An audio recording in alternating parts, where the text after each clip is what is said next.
Hello, guys, gals, and non-binary pals. Welcome to the newest episode of the Noobs and Knockouts Podcast. This is Austin. I am a knockout. I have watched a lot of wrestling.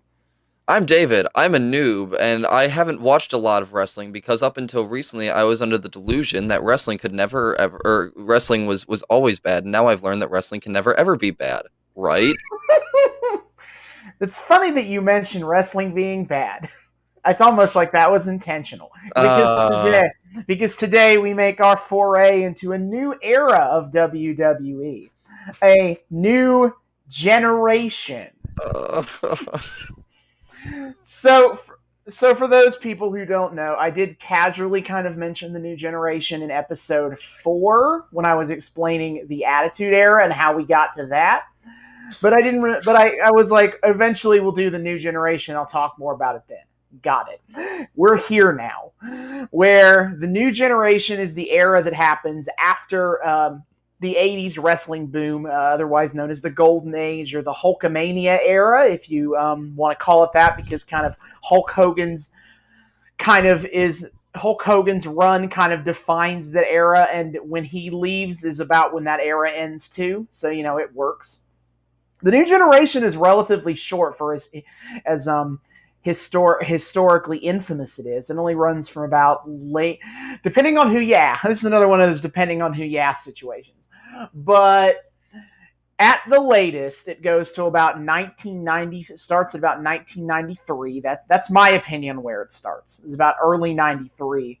And then it ends probably around late 1996. And even into 1996, WWE was started transitioning out of a lot of the elements that are infamous. This era is best remembered for. But I define the start of the Attitude Era, which is the next segment in line, as early '97. So in my mind, a new generation's kind of into '96. I So mean, what I mean that to be fair, that's a longer run than the Attitude Era, right? Attitude Era is about the same length, honestly, Okay. about 5 years or so. Oh, I thought it was Well, only like two for some. Okay.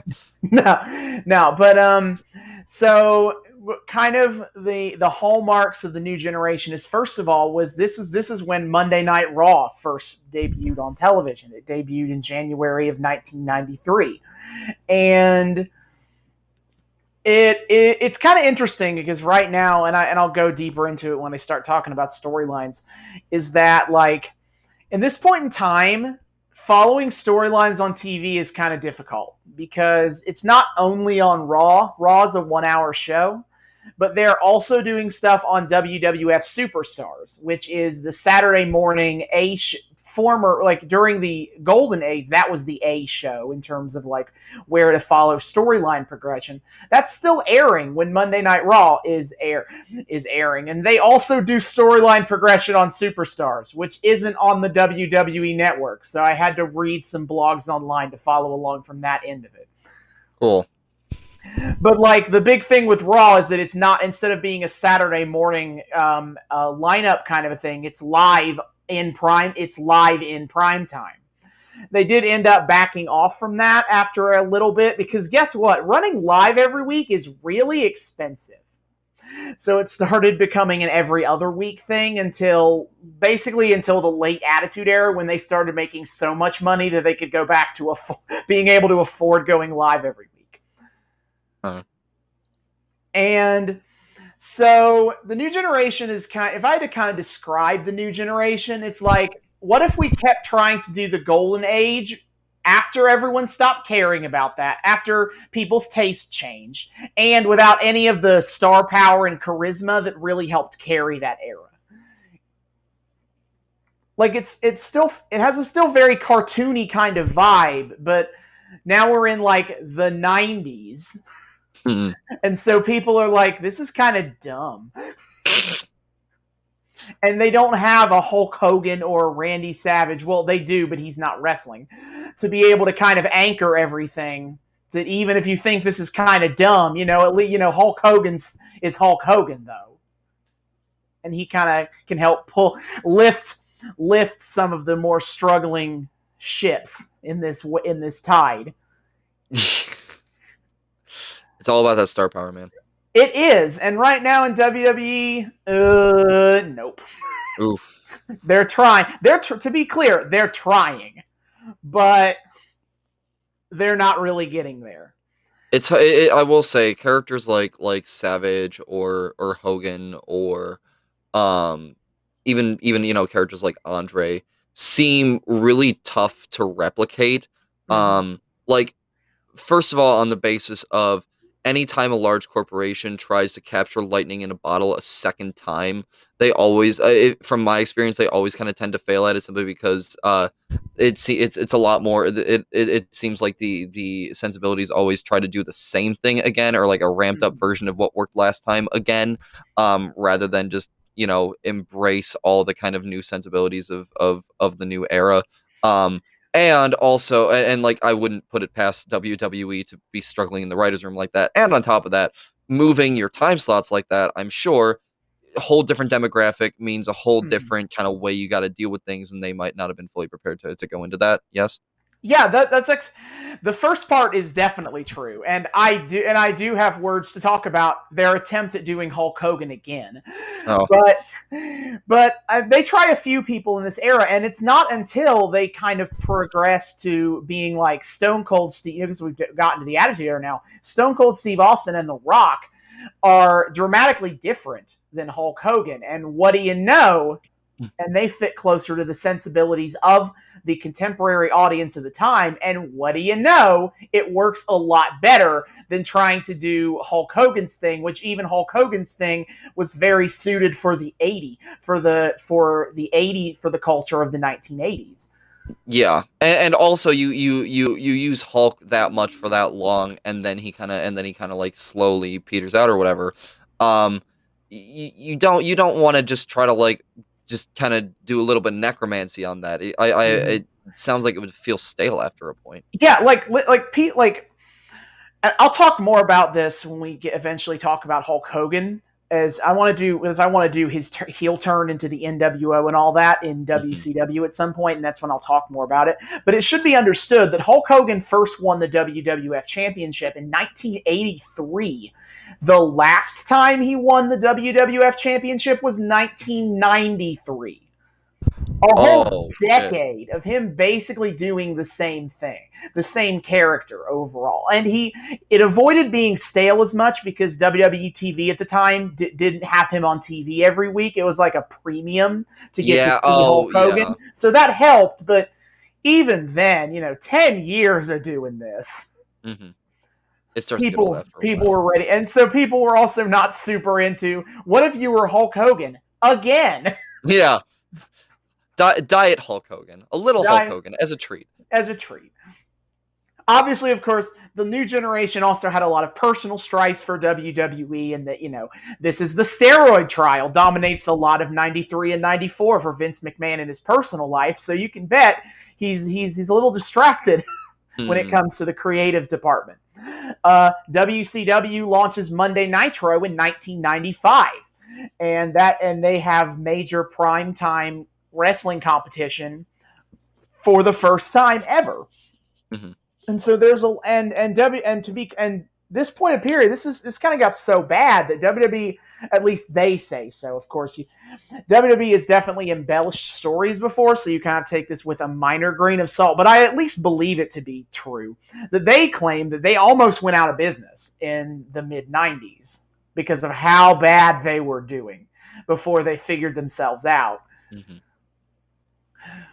And I could see so it. yeah, like it's very believable when you like look at the numbers of what they were doing at the time, and you just watch the show and you see like this is the best they've got. Like, yeah, know what? Then maybe they did almost go out of And business. also considering how expensive it probably was to, put on that show as much as they do, and with all the Yes. kind of production value that goes into it. Yeah, like it's 100% believable whether it's true or not. It's very believable that like, oh yeah, they were on their deathbed here. You- Especially when WCW Nitro started, and Nitro before WWE ever did very much picked up on the kind of contemporary 90s culture that they tapped into that well before the Attitude Era started. So like they got a leg up in I'm that starting to regard. notice a pattern with some of WW's competitors. which is doing what WWE's trying to do, but better, and basically forcing WWE to panic until it gets the memo. You know, I will say that that's fit for the 90s. The 80s is kind of the opposite, where WWE was kind of ahead of the curve on what it takes to be a nationally successful wrestling company in the 80s, and everybody else tried to catch up to them. But that's true. But definitely the 90s, that's definitely a good approximation of it. Is everybody figured it out before WWE, and then they figured it out, but they were able to weather the storm, so to speak, after they got on the same page. Yeah. So let's talk about the actual storylines going on in 1994. I forgot to mention that this episode, the episode we're watching, is May 30th, 1994. And for some reason, I watched all 10 episodes of Monday Night Raw before this, basically from the first episode after WrestleMania 10 in March to now. So I've watched 2 months of New Generation era TV into my brain. Isn't it gone into my brain? Mm-hmm. Oh, boy. It's great. Oh, I mean, God. To be fair, I feel like it's so much easier to get through in a binge watch. I basically was able to binge watch it, and I'm like, it's a lot more tolerable that way. As opposed to spreading it out over so long that it feels like you have to, like, invest. As opposed to, like, having to watch... If I had to watch what I watched on a week-to-week basis, I would have hated it. Yeah, fair. Binge watch, I'm able to just, like, power through the bad stuff. The worst. There is a certain power to binge watching that can help smooth over some chunks like that. So hey, at least it was a little more bearable. Mm-hmm. And to be clear, as much as I spend a lot of time ragging on the New Generation, certain aspects of it were quite good. And so I'll start with that. One of the good stuff is the WWF title scene right now. The champion right now is Bret Hart. We've seen him. We've kind of seen him at all 3 stages of his career at this point. We've seen him when he was a tag team in the '80s, when he was mainly tag teaming with Jim Neidhart as part of the Hart Foundation, and then we've seen him in the late '90s when he does his evolution into being like an anti-American heel that works really well. Mm-hmm. This is the middle portion where he is a kind of good. He is very much a good guy babyface. He kind of goes with this very much like he is the best wrestler. He is a hard worker. He will take on all comers as the champion. Kind of a good guy. Oh, I wonder who that sounds like. And he's kind of a. He's Bret Hart was very much an anchor to kind of keep the WWF afloat. From what you said of him, he definitely sounds like an MVP, which makes something like the Montreal Screwjob all the more heartbreaking. It does, doesn't it? But yeah. We'll touch on some of the other parts of it, but basically his role from this period of time generally goes: Vince McMahon tries to make a new Hulk Hogan. It doesn't work, so he defaults to Bret Hart while he thinks of some other way to make a new Hulk Hogan. Okay. Sure. Like, Bret Hart is never the first choice, but he always is the one that works. He's the steady, dependable one that's keeping us a-going. And funny enough, through all that, he becomes a bit of a rising star. Yeah, because the fans like Bret Hart just fine. Yeah. He doesn't have the same kind of crossover appeal and charisma that Hulk Hogan has. Admittedly, very few wrestlers do. Mm-mm. But it's not like the fans were like, fuck Bret Hart. No, he was gifted in ring and rightfully recognized for that. And the fans respected him for that. Mm-hmm. So right now he's kind of getting challenged from 2 sides in that, on one hand, he has Diesel. He has Big Daddy Cool Diesel and Shawn Michaels. So Shawn Michaels, I don't need to explain to you who that is. No, you don't. Basically, he's the same thing as he was in '97, to be fair. Wow, what a shock. He got raunchier, in the late '90s, but the essence of his character is basically the same as it is in '94. So right now, he and his bodyguard, as I just mentioned, Diesel. He's Oh. he's one of those guys that Vince McMahon wanted to be the next Hulk Hogan. That's because he's almost 7 foot tall and he wears leather. And you make him Shawn Michaels' bodyguard? It was his kind of intro. It's kind of his like path to being to the top. At one point, he will betray Shawn. Or I think Shawn Michaels betrays him. I don't remember. Yeah, that sounds a bit more. That sounds a bit more like it. But they break up eventually. But right now, they're working together and they're kind of running this almost like, as long as we both have the gold collectively, it's fine. Because right now, Diesel is the Intercontinental Champion. He just beat Razor Ramon for it. I'll explain Razor Ramon in a second. So he's the number 2 champion, but he also wants the WWF championship. And in fact, at the next pay-per-view, King of the Ring, he will challenge Bret Hart for the WWF title. So we're 2-title Diesel, 2-belt Diesel is on his potential. But as impressive as it is, I'm assuming there's a reason I haven't heard of Diesel ever. To be fair, you might have heard more of him by his real name, Kevin Nash. Oh, I've heard that name before. I don't know. Mm-hmm. I don't know precisely, but I've heard that name before. Diesel, it was very much another one of the failed. He became popular enough, but he was definitely another failed Hulk Hogan experiment.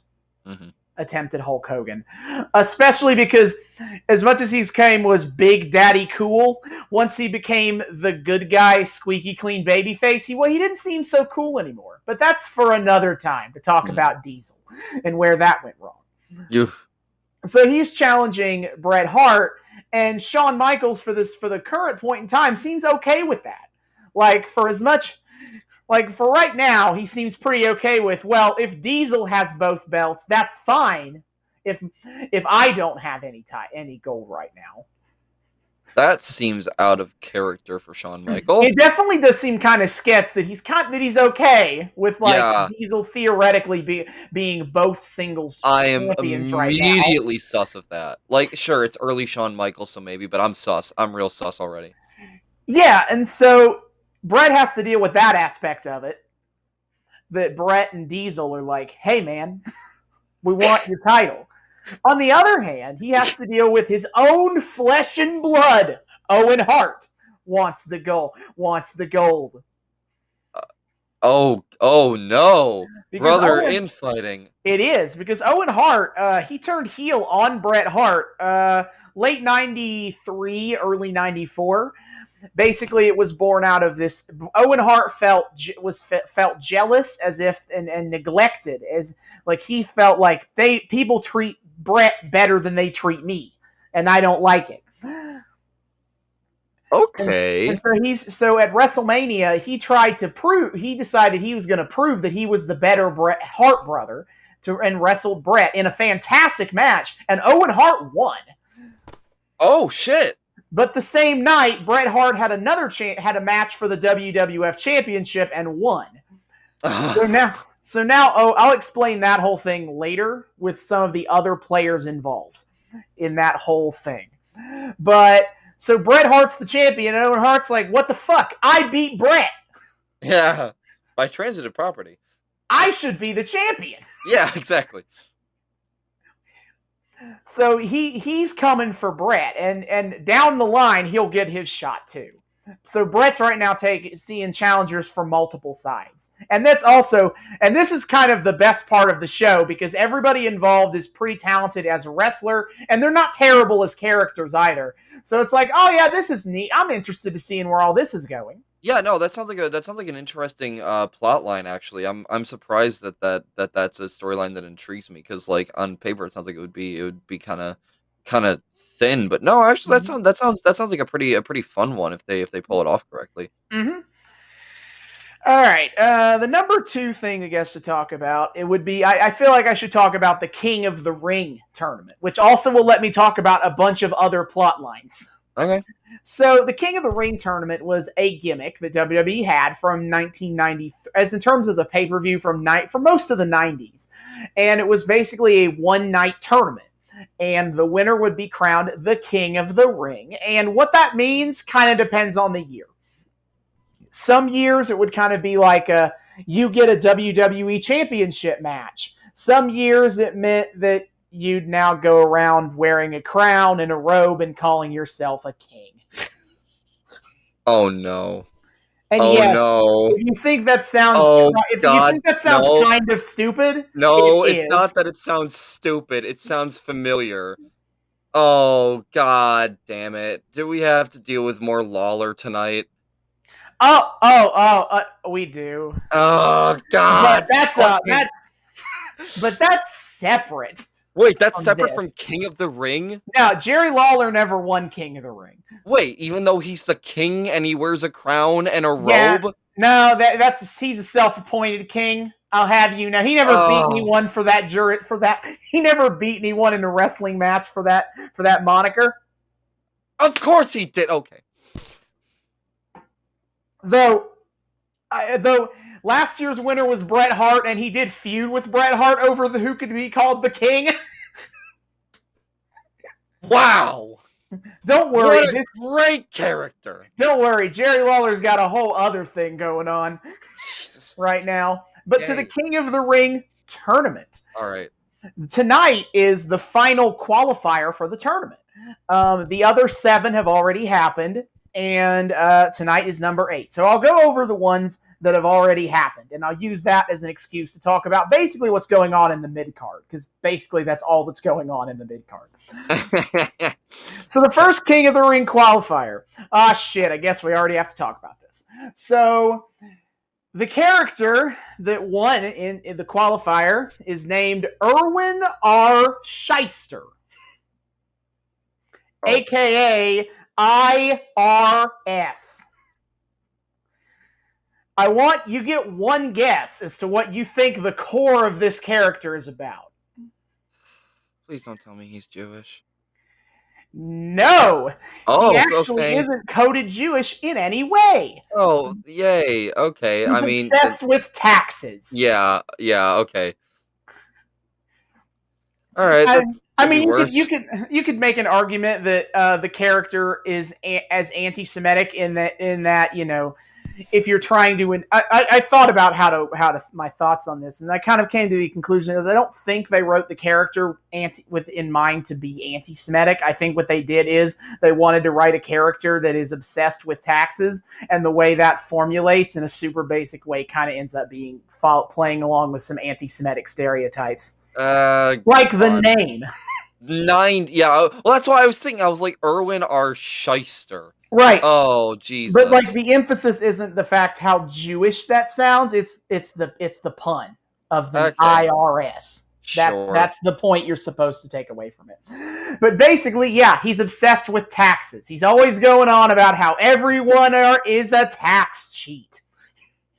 What? Had to hear the hilarious promo where he says that he brings up that 5% of the people in America make over $100,000, but they pay 35% of the taxes, and so you people should pay taxes more and shouldn't make them have an unfair burden. Dude named IRS doesn't understand progressive taxation. Oh, God, I hate it already. So before this, before April 15th, he mostly went being like, hey, you got to file your taxes by April 15th. That's it. That's what he said on TV, the whole thing. But then after that, they were like, fuck, we need him to we need him to be doing something else. So he got in a feud with a wrestler called Tatanka. Tatanka is a Native American. That's it. That's the gimmick. And this is actually pretty funny in how stupid it is. He gets in a feud with Tatanka because Chief Jay Strongbow, another Native American character from the 70s in WWF, kind of a multi-generational thing here. He gifted Tatanka a headdress, and IRS destroyed the headdress because, and I quote, they didn't pay a gift tax on it.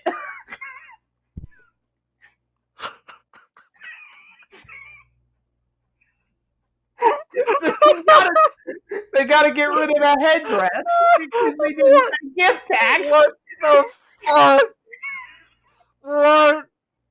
What? This is like the fucking like college humor skit, the really old one, the what each party thinks it would be like if the other side won, and like the what Republicans think it would be like if Democrats won. Like you gotta pay your wrong answer tax or something like. Just like everything's a tax, all taxes, all the time, just taxes, only taxes, only taxes. IRS as a character, only taxes. Except for death and taxes and Erwin R. Shyster, the three inevitabilities of life. Yeah, so that's what IRS is up to. But he beat and Tatanka is in the qualifying match tonight. Watching this episode. But IRS, to get into the King of the Ring, he beat Scott Steiner. That's a name that David should be familiar with because he knows memes. Yes. But this is well before Scott Steiner figured out steroids. was a good idea. His supremacy as a genetic freak who's not normal. Indeed, this is well before that. This is when he's still in a tag team with his brother Rick, where their thing is, we went to Michigan, we went to the University of Michigan, and we also were going to kick the shit out of you. Oh God. Oh, fucking fuck. I mean, the Steiners, their characters are a little thin, but as wrestlers, they're kind of some of the best. They were two of the best wrestlers WWE had going at this point in time, especially in the tag team division. So it's just cracking me up that they're U of M alum who are acting exactly like you would think U of M alum would act. For the context for our audience, I live in Michigan. But I'm a bit of a turncoat, and I root for Ohio State, and U of M is U of M people can be fucking obnoxious. So that's actually a pretty accurate character. Good job on them for doing their research. Woohoo! Yeah, and so the next King of the Ring match is Razor Ramon. Now I'm going to talk about him. Razor Ramon is Scott Hall, and who playing Scarface. I'm not kidding. He's doing a bad Cuban accent around. He's like, "Hey yo, I'm the bad guy." I can't even do it. Razor Jesus. But he's doing an obnoxiously bad Cuban accent, and like he is again one of the better wrestlers going on around here at this point, and one of the more popular wrestlers. But holy moly. So we're just hitting all the bullseyes for problematic. Cool. Hey, the best, one of my favorite part about Razor Ramon is the supposed story behind it. In that, according to Scott Hall, he pitches Vince McMahon this character by doing the accent. But supposedly Vince McMahon has never seen the movie Scarface, and so he didn't know what Scott Hall was referencing, and he just thought Scott Hall just came up with like implied Cuban drug dealer all on his own. It was like, this is brilliant. What the? Of course. Jesus Christ, the bubble that Vince McMahon exists in. Yeah. So Razor Ramon was Intercontinental Champion. He beat Shawn Michaels for it at WrestleMania, and then Diesel beat him for it a couple weeks back. So. All right. Cool. Love me some Shawn Michaels ass getting kicked. Yeah. And Razor Ramon kind of stays in unfortunately, despite the fact that he's really good and really popular, he stays in a perpetual Intercontinental Championship level because essentially Scott Hall has major alcoholism problems, and he could never really be trusted to be the top champion. Oh, buddy. Oh, that's sad. Yeah. It is pretty sad. So who did Razor Ramon beat to get in the King of the Ring? Kwang. Kwang is Kwang. Kwang. His character is that he is a martial artist, and if you want to know, that name is Korean, which is why it's super appropriate that Kwang is played by a Puerto Rican man in a mask.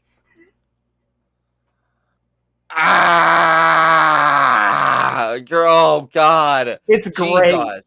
Why? You know, same thing.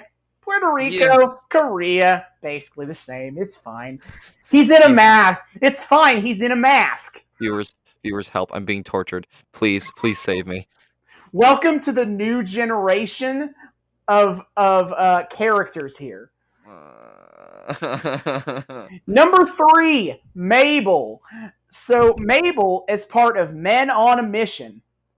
Men on a Mission. Mabel, Mo, and Oscar. Do you get it? Do you get how their name, their initials also are the same initials as Men on a Mission? It spells mom. It spells mom. Do you get it? So they're basically like dorky 90s rap.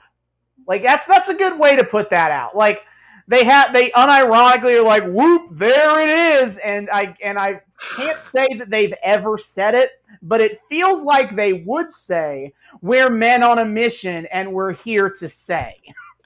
That yeah, I mean, if you're going for dorky 90s rapper, yeah, that sounds about right. Yeah, they are. And Mabel's thing is that he's like 500 pounds, legit. Gee, wait, is this the guy who would like sit on people and like fuck them up? No, that's another 500-pound wrestler that's also here that we'll talk about later. Oh, hey. So he beats Pierre of the Quebecers, who are your standard evil foreigners, but they're French Canadians from Quebec. Sure. Look, man, I would not put it past 90s Americana to really hate them some pompous French Canada. Yeah, they're kind of on their way out because Jacques Rougeau, I believe he's not Pierre. I think he's the other one that's not Pierre, is quit the company. So, like, they're on their way out, but they were tag team champions until about 2 weeks ago in Universe. Nice! And I'll get to the tag team champions thing after we're done with King of the Ring. So then the next King of the Ring qualifier was Bam Bam Bigelow, whose thing is he's a big, mean guy. He's kind of in the same mold as King Kong Bundy, if that helps you visualize. Okay, I mean, sure, the standard issue. Yeah, and he beat Sparky Plug. Sparky Plug is a race car driver. That's his character. Fuck. Oh, Jesus. Oh, Christ, these guys. Oh, yes, we're in that era. We are in the era where occupations as gimmicks. God, yep. Not in King of the Ring, but someone who I've had to watch his debut videos of for weeks is Duke the Dumpster Drozy. He's a trash man.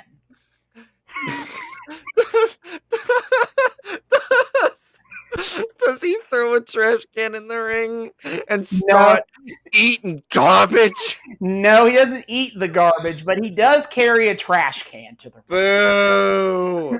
Coward! But we're in a great era. So, the next King of the Ring qualifying match was Jeff Jarrett.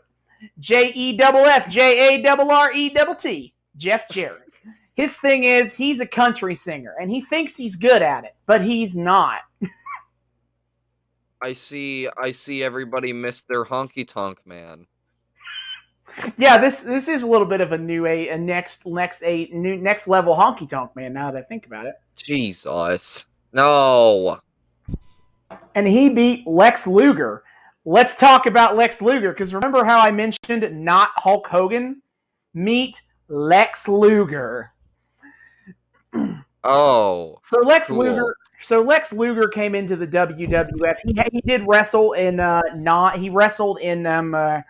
WCW and the NWA for some time before he came to the WWF. And Vince McMahon at first used him as a figurehead for his newest creative business venture, the World Bodybuilding Federation. Okay. The fact that he did that in the early 90s, around the same time as the steroid trial was about to hit. Oh. Optics.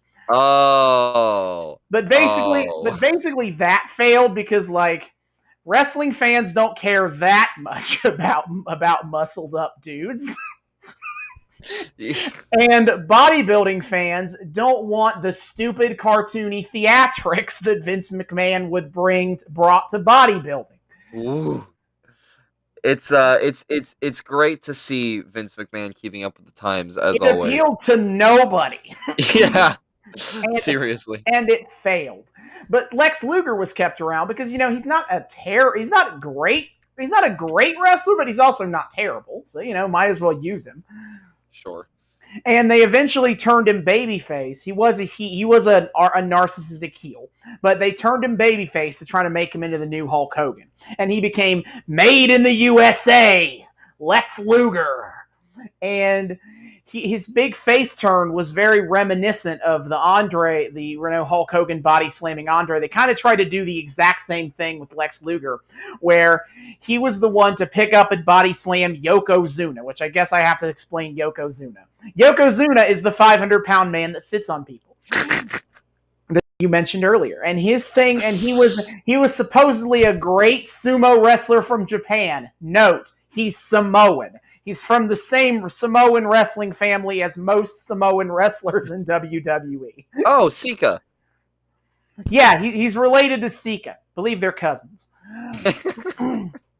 But cool. Yokozuna was the WWF champion, believe it or not, and no one had ever been able to pick him up and slam him. He'd been knocked off his feet a couple of times, but no one had been able to lift the mighty Yokozuna until Lex Luger.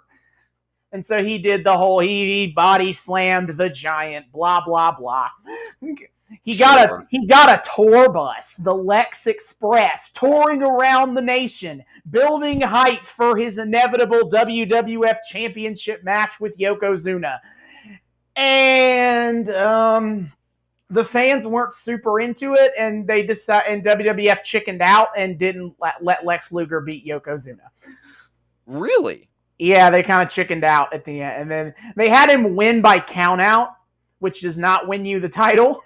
And then he celebrated as if he won the title. Like, he beats Yokozuna by countout, so he's not the WWF champion. And balloons are coming down, and confetti is raining, and the baby faces lift Lex Luger on their shoulders in victory. But it's like, he didn't win the championship. That's interesting. Yeah, that's a whole thing. But yeah, he did get another championship match with Yokozuna, and he also lost that one. And so now he's a little directionless right now because they set up a feud with him after WrestleMania with a wrestler named Mr. Perfect, whose gimmick is he's perfect. Like, sure. He's a perfect wrestler, but then they also filmed vignettes of him, like he threw a touchdown pass to himself, and he bowled a 300, and he's he's shooting 3-pointers, and he never misses, that kind of stuff. But Mr. Perfect had sustained back issues over the course of his career. So, like, by the time it came to like have him having a match with Perfect was too injured. Oh no. Oh, that's a real shame for Mr. Perfect. Hey, oof. So now he's in a feud with Crush. Which Crush is in the other King of the Ring qualifying match tonight. So Crush is Hawaiian. I believe his original name was Kona Crush, and he sounds Hawaiian. He uses bra a lot, but he was a babyface and boring. And then they turned him heel and he became a bad guy, and people still don't really care. But he's feuding with Lex Luger now for reasons I don't know. Okay. It's giving him something both. Whatever. Crush we can skip. I'd love us if we could skip ahead in the timeline to when Crush joins the all-white motorcycle gang. Because oh God! Yay! He's part of the race war. He was part of the gang war. Yes, but that's years away. Yeah, now he's still a weirdo Hawaiian dude that no one really cares about. Serves up, dude. The sixth King of the Ring match is Owen Hart. I've already explained Owen Hart now. Yes. And he beat Doink the Clown. So a jobber. Actually, no. Doink is not a jobber. He is a prominent character for this entire era. I beg your pardon? Doink the Clown. He is a wrestling clown. Originally, he was a heel where he wants to make the kids cry, and he was actually not that terrible. But don't worry, they turned him babyface, gave him Dink, who was a little person wrestler, as his sidekick, and it became terrible. Doink and Dink. I wish our audience could see how agape my mouth is hearing this. What? Doink is technically feuding with Jeff Jarrett right now over nothing, I guess. I think Doink fucked with him once as part of a practical joke, and now Jeff is mad. That's kind of how most Doink feuds go, is that he does a practical joke on the heels. The heels are like, hey, I don't appreciate this practical joke. I'm going to beat you up now. Sure. It's sad. That's weird. As I said, when he was a heel and he was kind of like this psychotic like he's kind of like not the Joker level of evil, but still kind of an evil clown. He was actually pretty entertaining. But then they make him a generic good guy clown, goofy clown. Prominent reformed clown. What? All right, the last qualifier that we've done is the 1-2-3 Kid. So the kid 1-2-3 Kid was a jobber who was known as the Kid, and then he beat Then in a shock win, he beat Razor Ramon on Raw once, and that's what the 1-2-3 stuck, because he beat Razor Ramon 1-2-3. What the? It was actually kind of cool to see like a jobber get a win over someone so prominent. That is cool. That is cool. Yeah, I don't love the name because it's like what, but he's kind of like a underdog, always never gives up, got a lot of heart, kind of a baby face. And got a lot of heart. But not that kind of heart. And he beat Adam Bomb. Adam, A-D-A-M, Bomb. And his gimmick is kind of what you might expect it to be, in that they make a lot of nuclear radiation jokes. Sure. Honestly, compared with some of the, no pun intended, some of the clowns we have on this list, that one seems pretty tame. All right. That took longer than I was hoping for. So let's speed round through the rest anyway. All right. I will keep my mouth shut for this part. No, it's fine. So the tag team let's talk about the tag team championships. I've mentioned in passing most of the tag teams that existed at this point. So the current champions are the Head Shrinkers. Yes, they are Samoan Savages. Yes, they are. Sika is with. Actually, I think Alpha is with them, not Sika. They were heels, but now they turned babyface to fight the Quebecers. So, but now they're essentially baby faces. They're feuding with Yokozuna and Crush now because they need a heel team to fight. And Yokozuna and Crush are both managed by Mr. Fuji and Jim Cornette, who's a Southern wrestling legend of a manager. Mm-hmm. And so there's that. The Women's Championship. Let's talk about that. In that they've had one segment in 10 weeks of shows. I don't even think she's on this episode. Yeah, here's a new one for you. Instead of women being written terribly, they're now written terribly, but also not ever written on the show at all. There you go. That's a whole new level for you. Jesus. You really did just pick this episode to torture me, didn't you? This is a heck of a time, David. A heck of a time. Okay.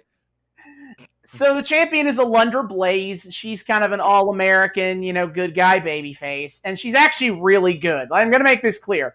The women's wrestlers that they had at this point in time were very talented wrestlers. They just never got on TV.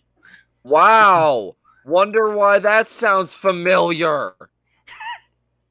And so she's in a feud with Luna Vachon, who's who's normally Bam Bam Bigelow's manager, but she's also a wrestler on occasion. And so basically their feud is I want the belt. I want championship. You have it. But as I casually mentioned to David while I was watching this episode, I did take note of the fact that haha, your good guy babyface does a misgendering kind of a gag because Luna Vachon like basically kind of I think I've likened her to like she kind of looks like she came out of a Mad Max movie, and so like she like has part of her head shaved and she's got like scary looking eye makeup on, and so and she talks like this. Mm-mm. And so because she's not conventionally feminine or conventionally attractive, Alundra Blaze does the well, if you are a woman you seem to forget sometimes. Jesus. Great,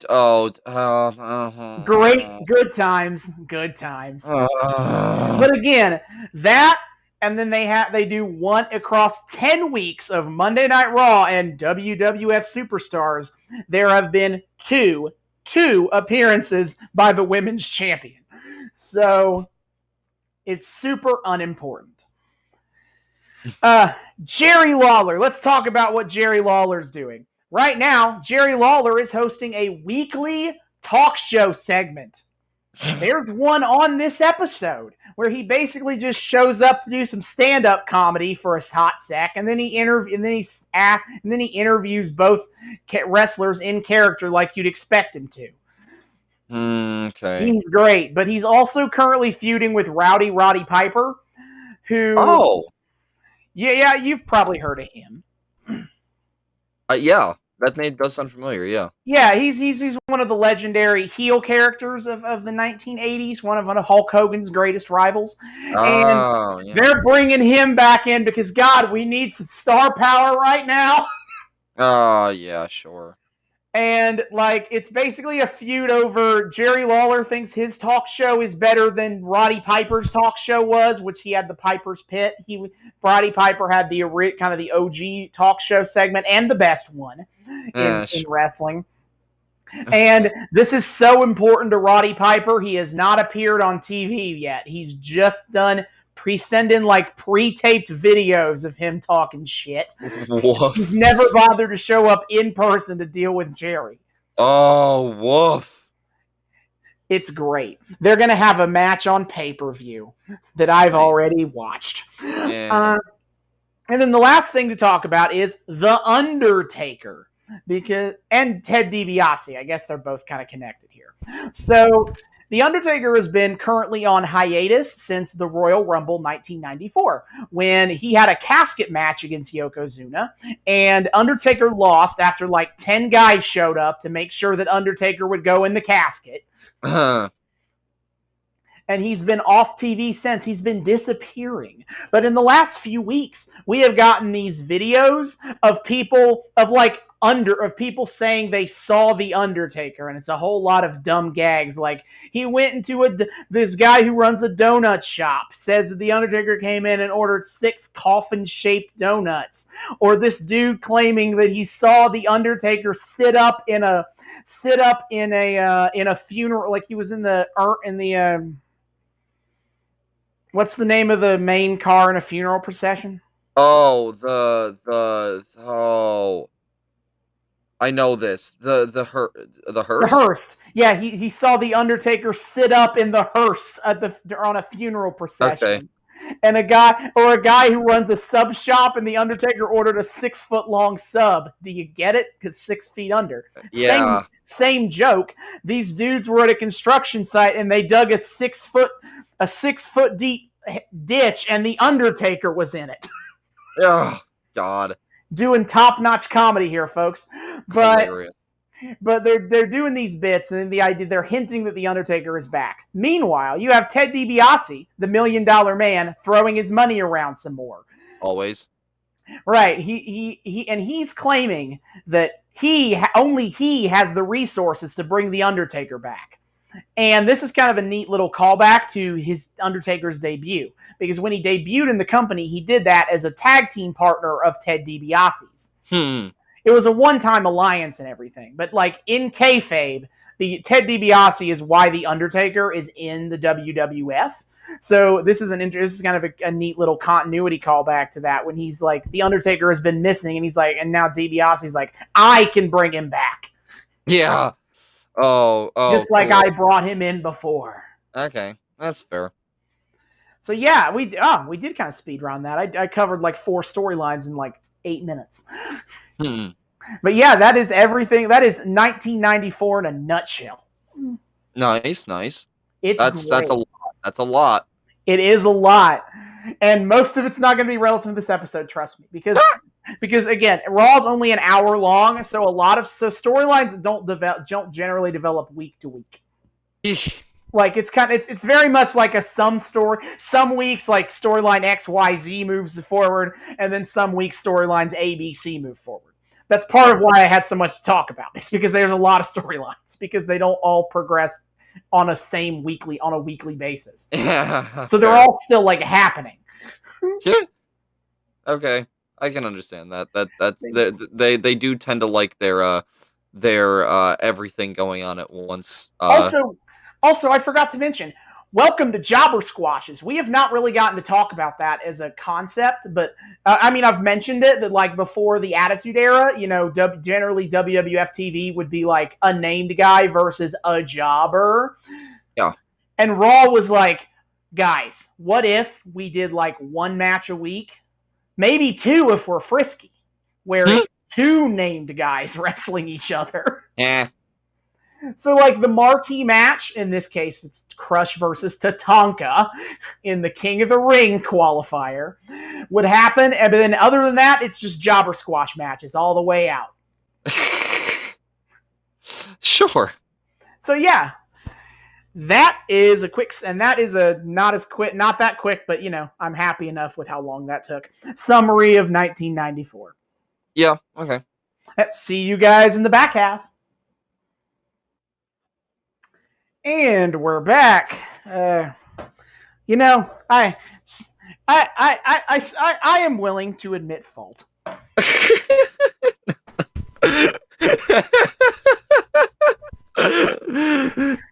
I admit fault to picking this episode.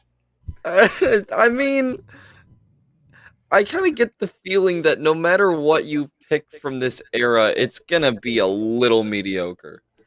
You know what? That's fair. And I maintain that the reason I picked this episode will make sense by the time we're done in this era. I'm sure. No, I trust you there. But yikesy! This episode was even less interesting than most of the Raws I've watched up this week. Like, okay, you remember the episode we did that had just the Hulk Hogan and just the Randy Savage match, and we were talking about how boring it was and how nothing it was and how tiny it was. Or remember the Madison Square Garden match? We were like, wow, that was really uneventful for being a giant fucking Madison Square Garden event. This was somehow worse. This was like nothing. It was nothing. It was just fucking nothing. The most fun thing. I don't want to say this. I really hate to say this. I'm like, oh my god, I know what you're gonna say. The most fun part about this was the fucking King's Court segment. Oh god. Jerry Lawler stands as the highlight of 1994. That was actually funny and entertaining, and we got to see like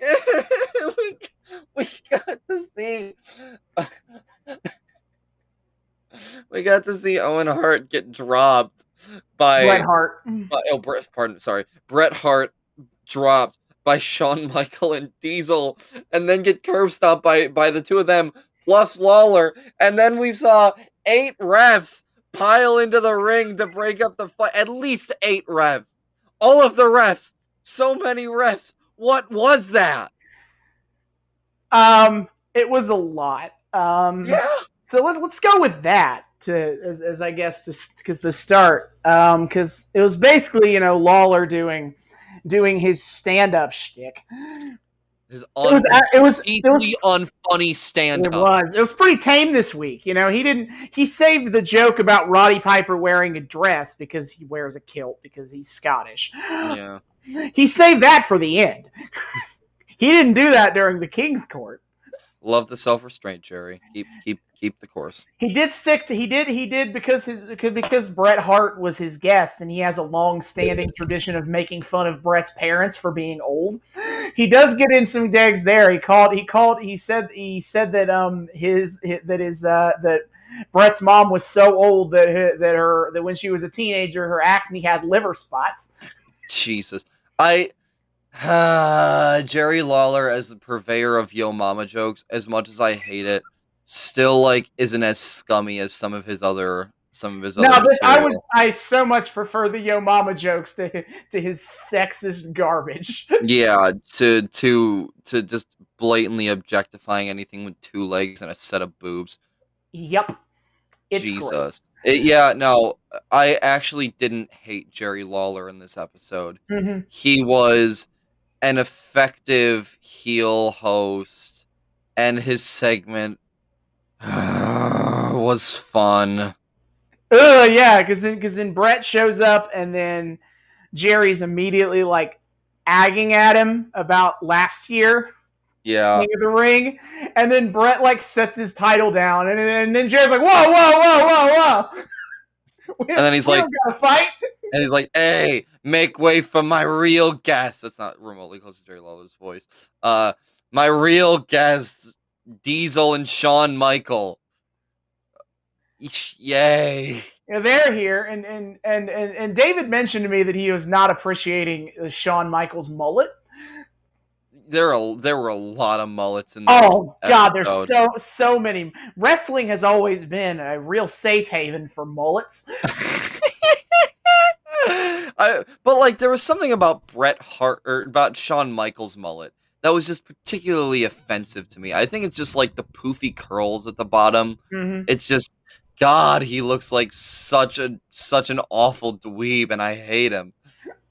Although I will say, God, I'm just like swallowing my own pride real hard tonight. I also didn't hate Shawn Michael in this, mostly because instead of acting like an arrogant shithead in a really like problematic way, he's acting like an arrogant shithead in a really funny way, where he's like hyperactively like simping for Diesel and everything that he does, like everything Diesel does, Shawn Michaels like hopping around the ring, imitating it, or like going like yeah, or like there is something funny about him acting as like this stooge almost. That's where I like to see my Shawn Michaels without all that much dignity to him.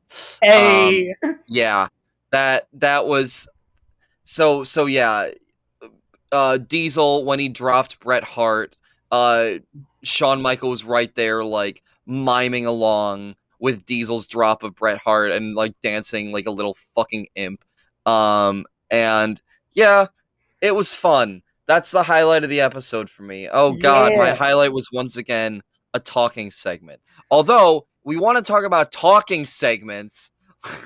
Todd Pettengill. What was that? All right, I forgot to explain that in the first half. My bad. That you know, at WWE at this point in time, as a weekly segment of the show, is doing a pay-per-view report. In this case, King of the Ring, where basically Todd Pettengill like hypes the pay-per-view card, upcoming pay-per-view, so that to like convince people to buy to like call their pay-per-view providers and buy the show.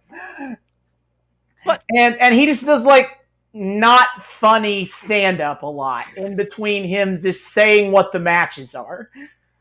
But, like, I wish I could even tell you what the jokes are, but they were so terrible.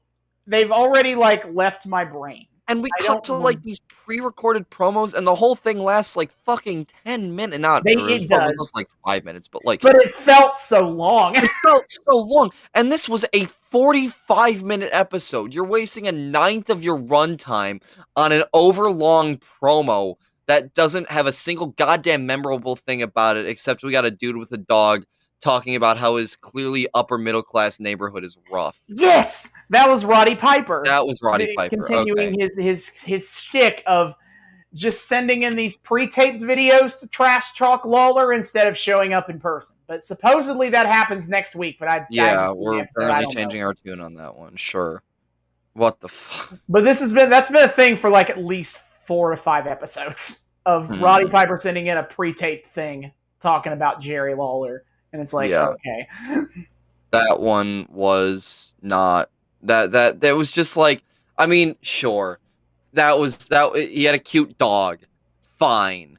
But like, why are we wasting so much time? And the other question I had is, what the hell's going on like for the live audience at this time? Are they just watching a video feed of that shit, or they just have to like sitting there while they set up for King's Court or something? Like, what's going on?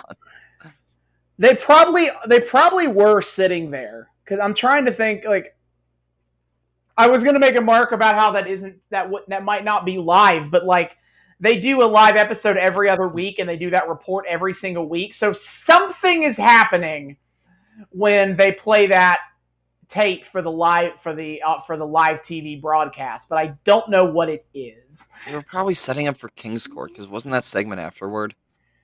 No, they did the 1, 2, 3 kid match, and then shit, yeah. So I have no idea what the live audience would have been privy to. Maybe Randy Savage and Vince McMahon riffed with the audience. I wouldn't be surprised. That's the kind of lie. That's the kind of lie. As someone who's been to plenty of WWE live shows where they do TV, that's one of the things they would do. Like when there's a commercial break, they would riff. Sometimes they riff with the audience. Okay, that's just to give them something to do. So that might be what they did, but I won't know. Speaking of the audience, holy shit, was this a depressing audience? Yeah, to look at? You mean how they're like in a warehouse? Yeah, there's like that's like maybe like a couple thousand seats. I did not think about how much of how big of a aesthetic change that would be for you. Because every other era at this point we've seen, they're in arenas. Yeah. And at this point in time, they're kind of low on money, so they're filming in these like small arena thing. I'm pretty sure it's a center. It's not even an arena. I'm pretty sure it's a center. It hurts. In Poughkeepsie, New York, I believe this is where this is taped.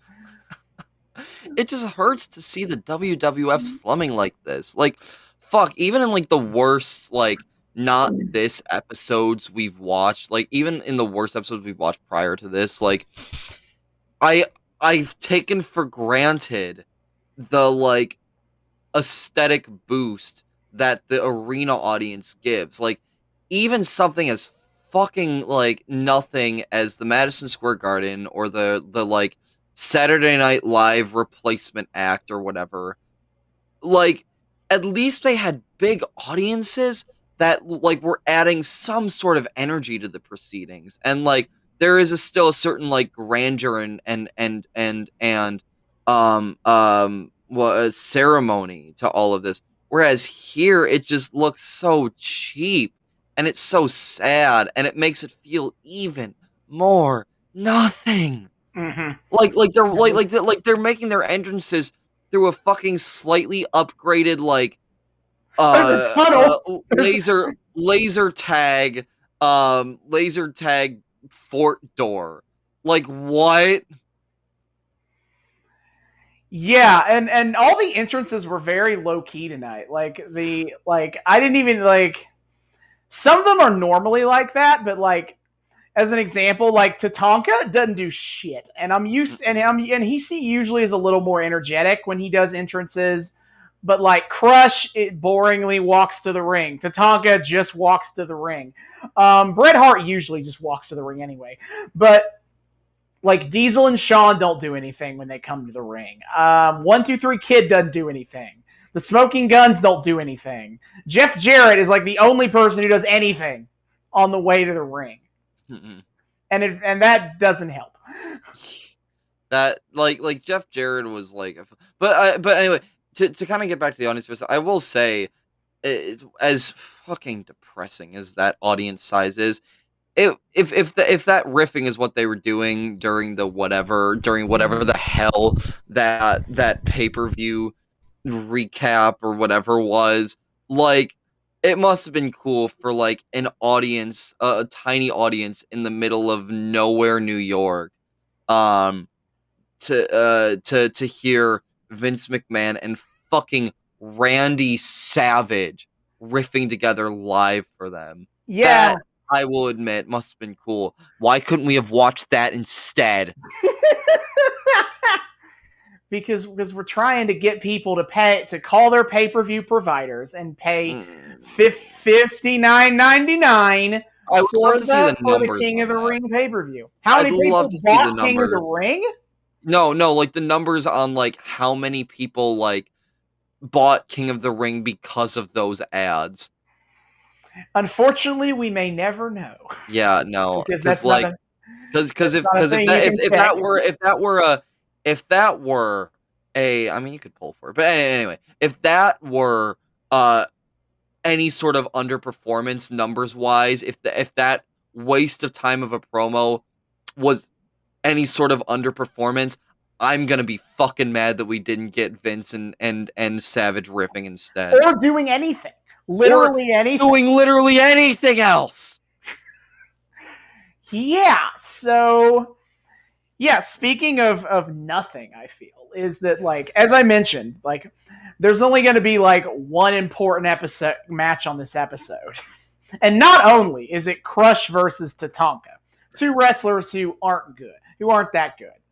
It ends in a double count out. It's just all of the stupid. Like the match ends when Mr. Fuji attempts to get involved because, as I theorized, I think Chief J Strongbow, who came out with Tatanka, I think that he was late, or at least slower than Fuji thought he would be, because Fuji spends an inordinate amount of time just kind of like shaking the rope as if he's gonna get in the ring, but he doesn't do anything because the idea is that Strongbow walks over there and chops the shit out of him and stops him. So he does that, and then Crush gets out of the ring to like confront Strongbow. And then Tatanka gets out of the ring to confront Crush, and then they start punching each other outside of the ring, and then the ref counts to 10, and they're both out. But what?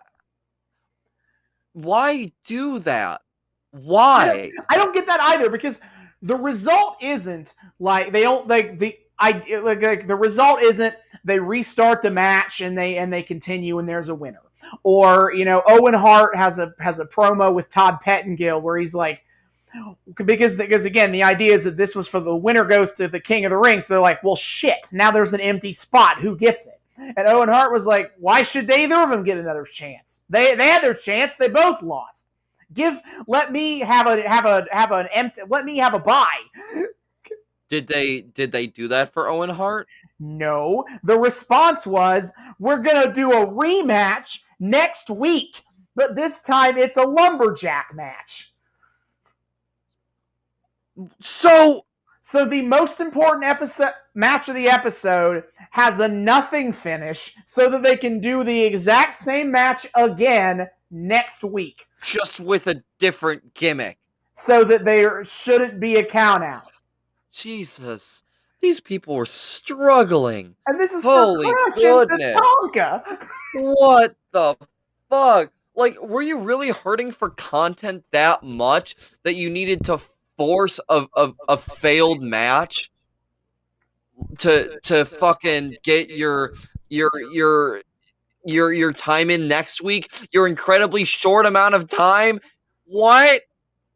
Yeah, no, it was terrible.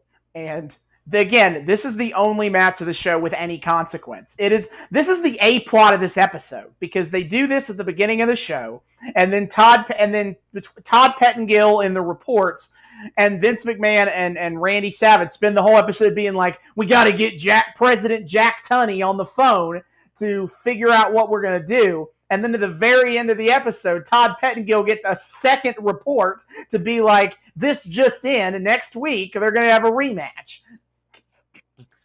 You know what? Hot take. I like the anonymous commissioner better than this whole fucking dumb get the guy on the line to see what to do with this. And like I think a lot of it's. I generally appreciate the fact that President Jack Tunney didn't exist as an on-screen character regularly. He was like the guy you knew was there and would come and would show up when he needed to be there, but he wasn't a constant presence. Otherwise, things happen for themselves.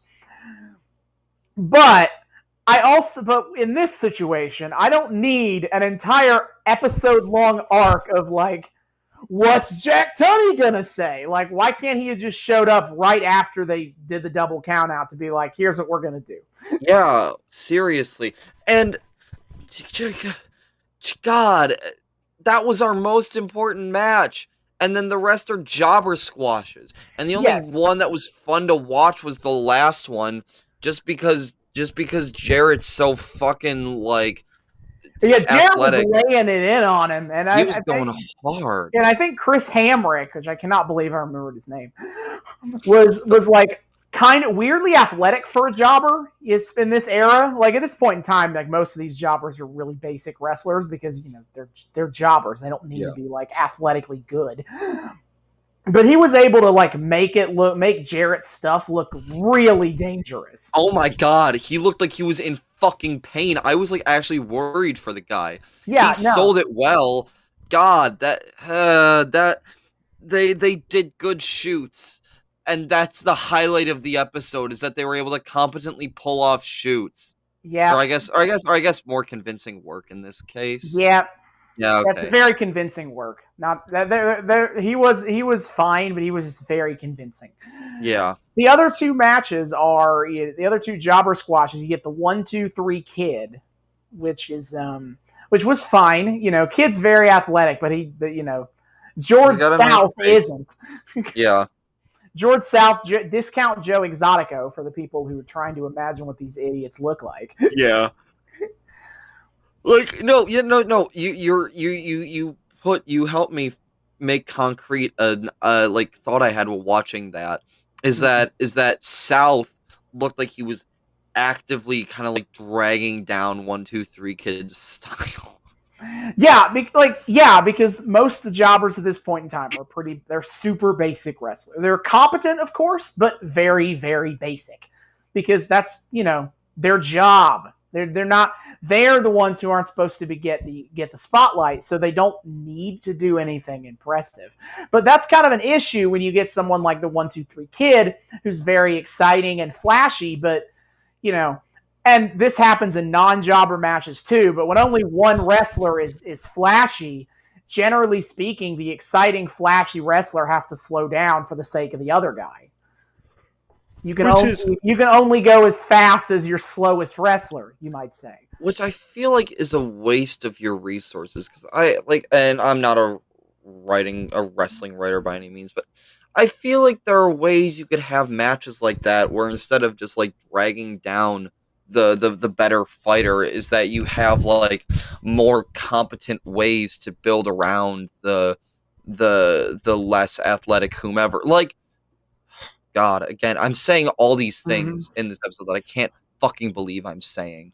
But like, actually, I think I complimented. I don't know, but like, a much better example of this is the Hulk Hogan and Andre match, where like, for as much as it was kind of obvious how they were building around Andre, it still led to some moves where you were like, yeah, okay, this is kind of cool to watch them like pull off this really smart choreography of necessity, and still make it look decently good, even if it's obvious what they're doing.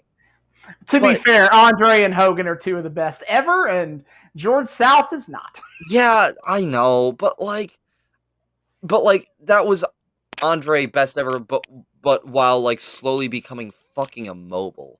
So like, he had a bit of a handicap there, but this was just sad. Yeah, I think the most fun I had with the jobbers is the Smoking Guns match because I got to make fun of what they look like.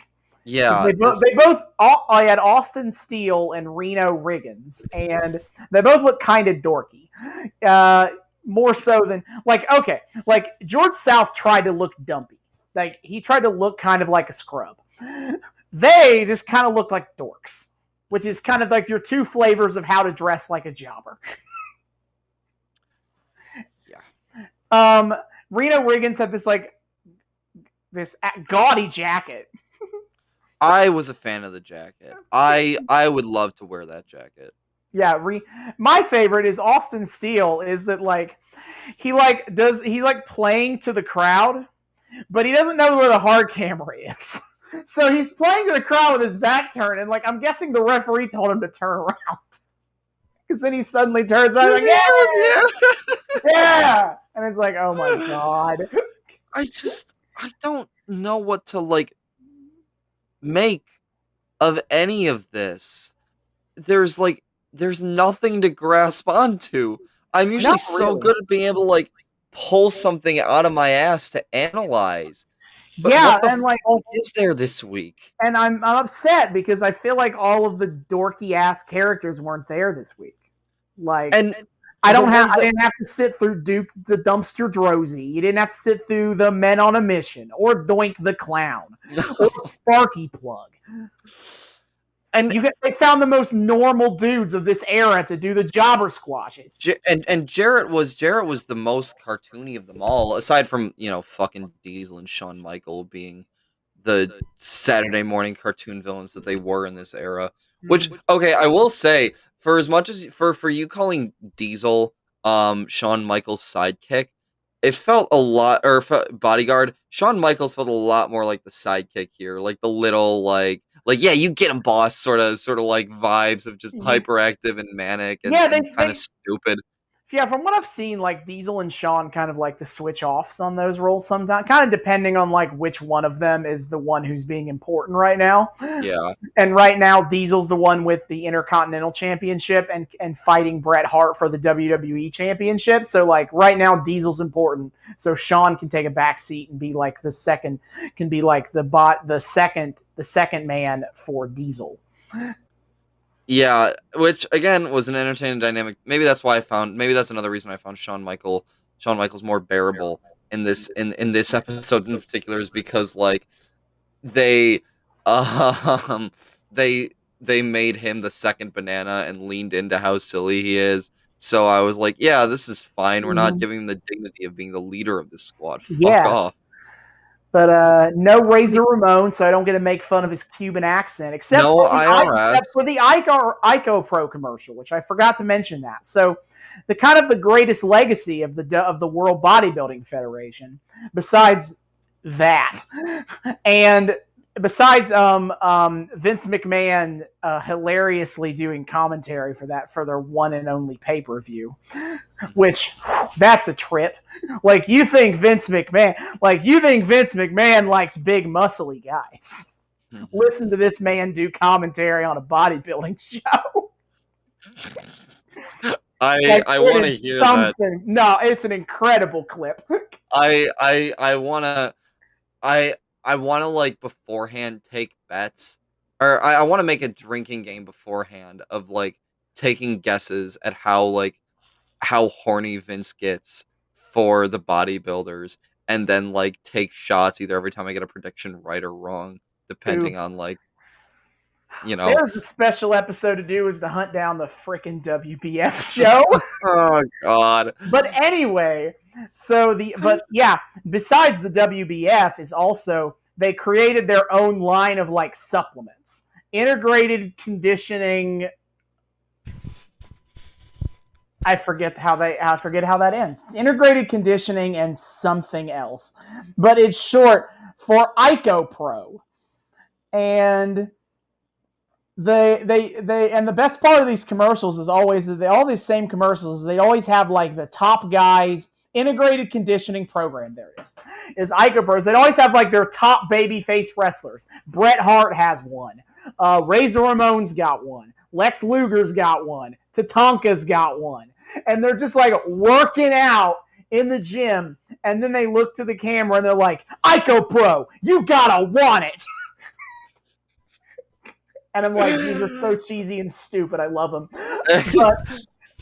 But and also their fame obviously is like you can see the big Ico Pro banner in the background whenever you're in Raw. Like it's a very iconic part of the aesthetic right now.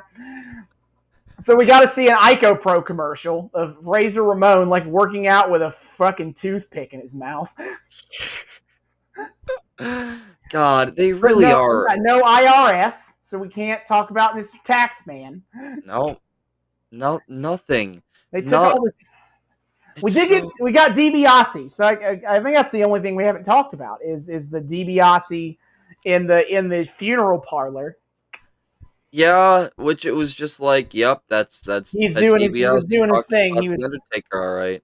Yeah, he was pretty much like the Undertaker's coming back soon. Yeah, great. But I was really hoping like the only part about it that I really liked was when he like does this long bit of like what it smells like, and I'm like formaldehyde, death, and then he's like it smells like money. And I'm like, oh, he's gonna riff on his gimmick, not Undertaker. No, this isn't Paul Bearer, man. Speaking of which, where is Paul Bearer?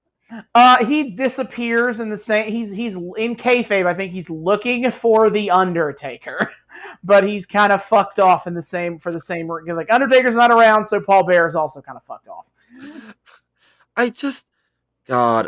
Okay, maybe this is like spoilers for the future, or maybe you like already covered this and like this was just such a mush that I just completely like washed it out already. How the fuck did they recover from this? Because everything like everything about this just feels bad. And the fans are still clearly into it who are there live, but it's a significantly lower number of fans. The writing is shit. The fighting is shit. The aesthetic is shit. It feels like it like you said, it feels like this weird like Franken baby limbo between what the 80s looked like and what the 90s were written like.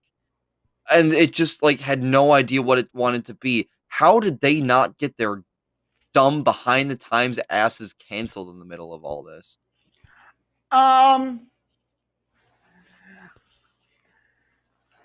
They kept doing just enough to not get canceled, and then they got better. I guess if I want to go into a deep explanation of like how they got good, things that happened that let WWE get better. So, as an example,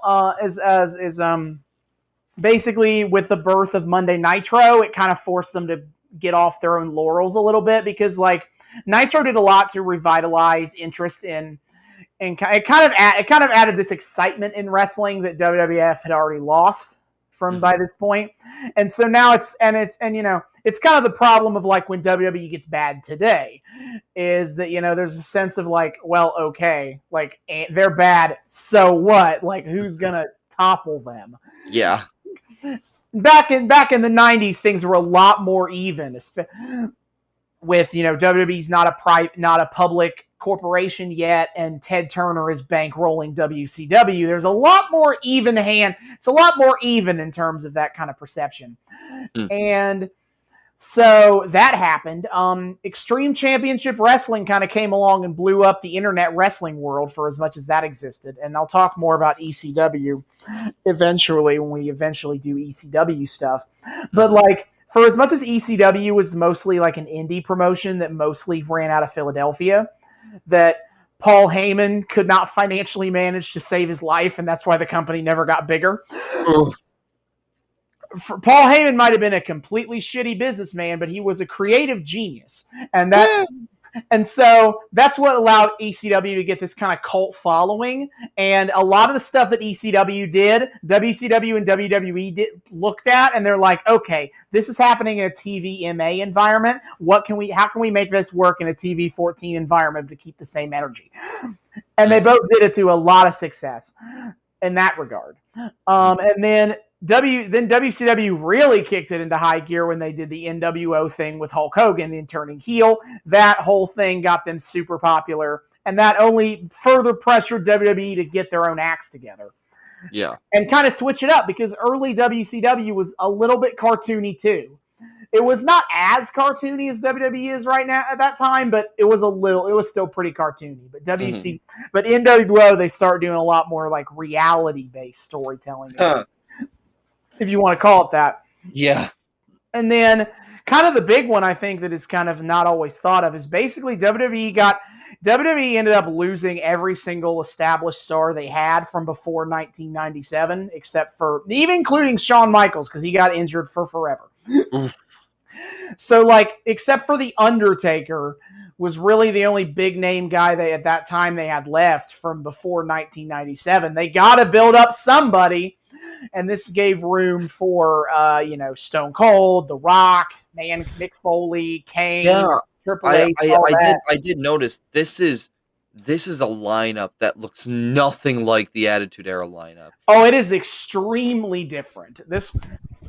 And I think that's part of what made it work, or what made the Attitude Era work, is it felt so very fresh and new for the WWF. Yeah, I will give it that. After watching this, the Attitude Era feels like a breath of fresh air for all its faults.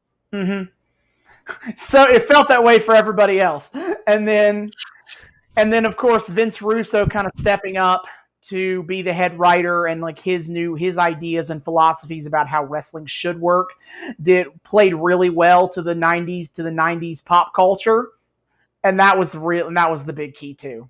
Is that WWF's cartoony kind of appeal of the 80s wasn't working in the 90s, so Vince Russo throws in his very 90s style, and that worked.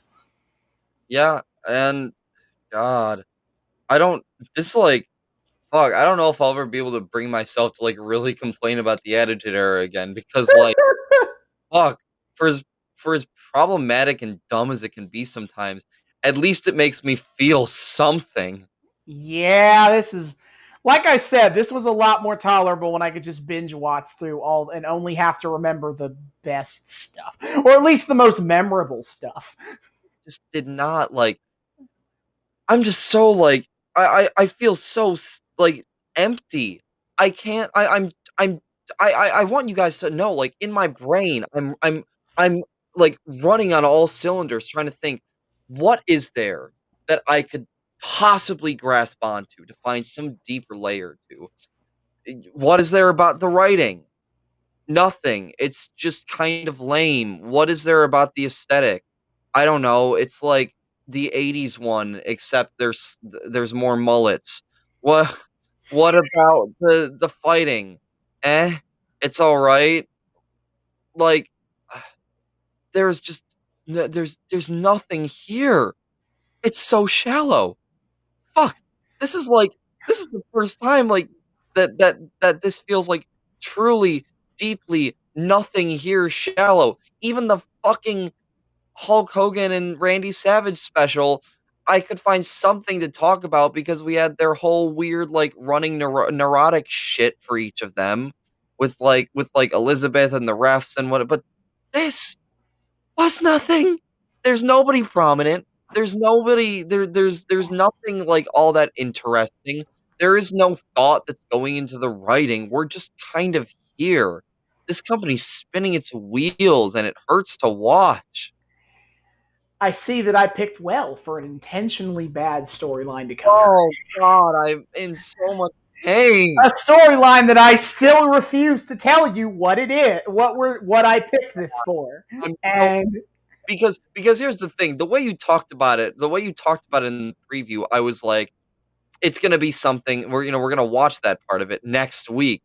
I have to slog through more of this just to get the thing that you picked out for me to get performatively angry about.